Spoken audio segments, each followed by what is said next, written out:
Lifting weights for beginners may seem contradictory to some. After all, if you're new to the gym, the idea of picking up and putting down heavy objects with flawless technique sounds quite sophisticated. How can you tell whether a certain weight is too light, too heavy, or just right? Sure, starting weightlifting might be frightening, especially if you've only seen it done in the Olympics or on Instagram.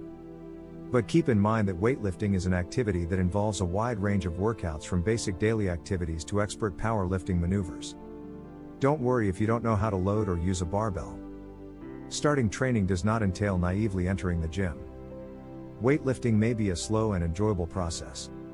Strength training can help you achieve your goals, whether you want to deadlift your body weight, do 20 push-ups in a row, or simply get stronger in ways that will help you in everyday life. Think carrying groceries upstairs, picking up your toddler, or loading luggage into your car, all without strains or muscle pulls. Strength training is one of the best ways to keep your body functioning and healthy in the long run. Weightlifting for beginners doesn't have to be difficult or painful. Here's how to get started with strength training. Where do I begin when it comes to strength training? Your own weight counts in weight training.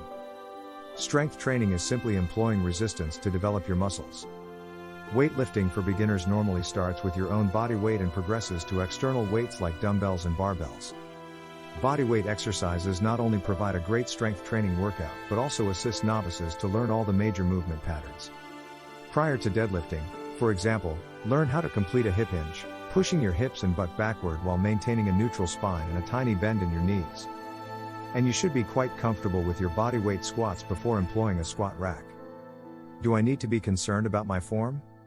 You may feel more comfortable booking a personal training session, if your budget permits, to learn the fundamentals of various strength training movements. However, there are countless excellent instructions videos online for learning proper form in most exercises. Remember, your body is strong and resilient, so don't be afraid to challenge yourselves with new exercises and movements. What type of equipment should I use?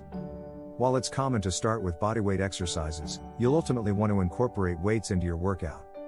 Dumbbells are the most user-friendly weight option for beginners, more so than kettlebells or barbells, which need more instruction to use effectively and securely. Other non-weight equipment might be helpful for varying your workout. Mini bands, loop resistance bands, sliders, and TRX suspension trainers are some examples. Should I warm up before lifting weights? A good warm-up is essential to a good strength training session. The warm-up prepares your muscles for the activity they'll be doing and helps expand your range of motion. A dynamic warm-up is a series of mild movements designed to prepare your muscles for the task ahead. Increased range of motion allows for deeper squats and complete arm extension during biceps curls, resulting in more muscle activation and better training results. You can also warm up for the workout using the exercises you are going to perform, but with lower weight or resistance for the first 1 to 2 sets. How often should I lift? Knowing when and how often to work out is one of the most challenging aspects of establishing a beginner strength training regimen.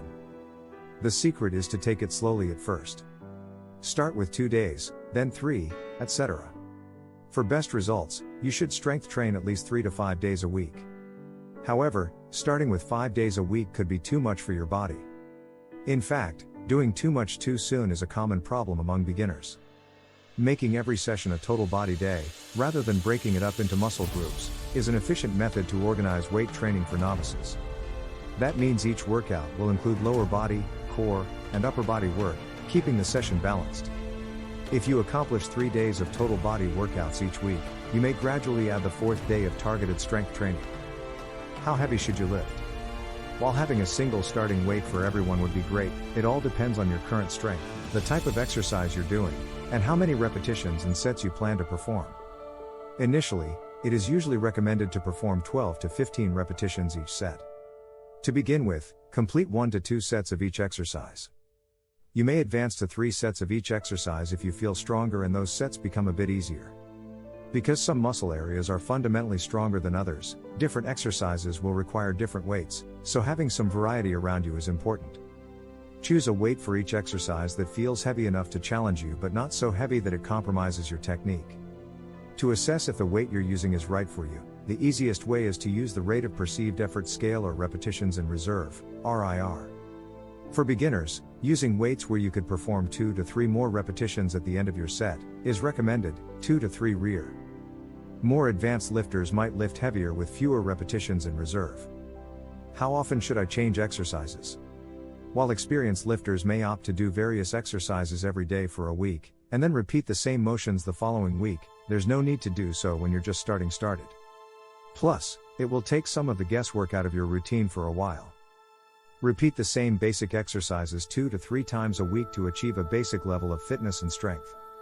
Why complicate things further if you don't have to? In addition, rather than going on to other workouts before completing the first, this will aid you in perfecting the motions. How much rest do you need after strength training? It's quite okay to be a bit sore. DOMS, or delayed onset muscle soreness, can make your muscles feel achy or fatigued the day after a difficult workout. Strength training causes tiny injury to the tissue that will be regenerated, which is a part of how muscle is built. However, you don't want to be in pain to the point that you can't exercise the next week, so if your discomfort prevents you from exercising for several days, it's a sign you're doing too much too fast. Rest days are an important part of any weightlifting routine, whether you're a beginner or a pro. If you repeatedly break down muscles without taking a break, you won't give the fibers a chance to heal and grow stronger. This does not mean you cannot work out every day, it only means you need to be aware that muscles need rest to grow stronger. If you have trained your legs one day, and are super sore, there is no problem training your arms the next day.